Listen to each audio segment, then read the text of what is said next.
Super goalkeeper Stanley Nwabali, who plays for Chippa United in South Africa, has reportedly received threat from South African fans following his standout performance against the country. The South African fans reportedly warned him against returning to his club after the AFCON. Though the threat has not been made public, it is thought that several South Africans are angry with Nwabali for defending their side from making it to the championship. There have been no report of violence, but only warnings so far. Moving on. The biggest problem we've gotten some messages where people have sent messages to the goalkeeper threatening him.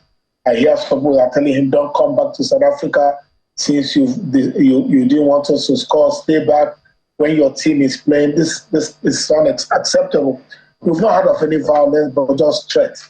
They've been threatening him and threatening some people, but we didn't see any violence yesterday. The indigenous people of Biafra declined to allow their leader, Mazi Nnamdi Kanu, to face additional legal proceedings.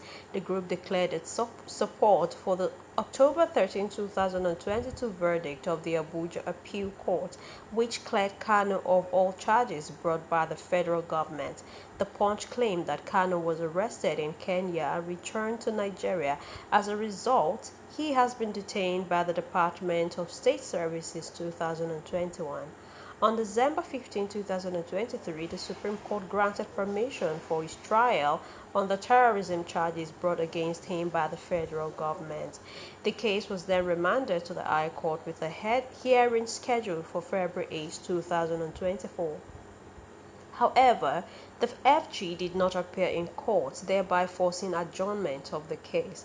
In a statement on Thursday, the IPOB spokesman Emma powerfully stated that the federal government prosecuting Mazi Nnamdi Kanu is refusing to make an appearance at the same Abuja High Court hearing on February 8, 2024.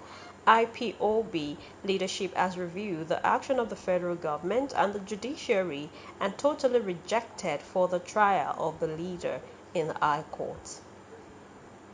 President Bola Ahmed Tinubu has been asked by the foremost Igbo socio-cultural organization, Ohanaeze Ndigbo, to seek the advice of eminent economists in order to address and rebuild the country's economy.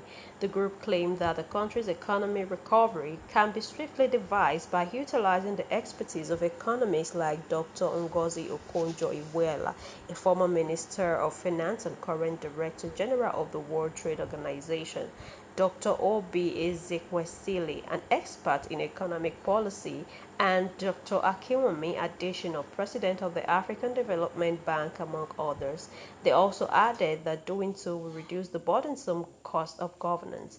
This is demonstrated by Federal High Court in Lagos, which on Wednesday gave the federal government a 7-day window in which to fix the prices of goods and petroleum products. Justice Ambrose Lewis Alago gave the government explicit instruction to set price for milk, flour, sugar, salt, oil, among other products. Finally, the Nursing and Midwifery Council of Nigeria on Wednesday announced revised guidelines and requirements for individuals applying for certificate verification with foreign nursing boards councils. Applicants are now required by the council to have at least 2 years of post-qualification experience from the date of issuance of their permanent practice license. Eligible applicants must have a minimum of 2 years post-qualification experience from the date of issuance of permanent practicing license, and any application with provisional license shall be rejected outrightly.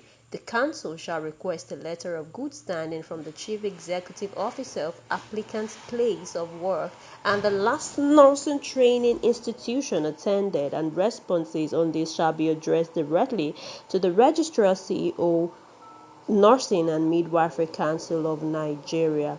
And that's the Flip TV Morning News. Thanks for staying with us.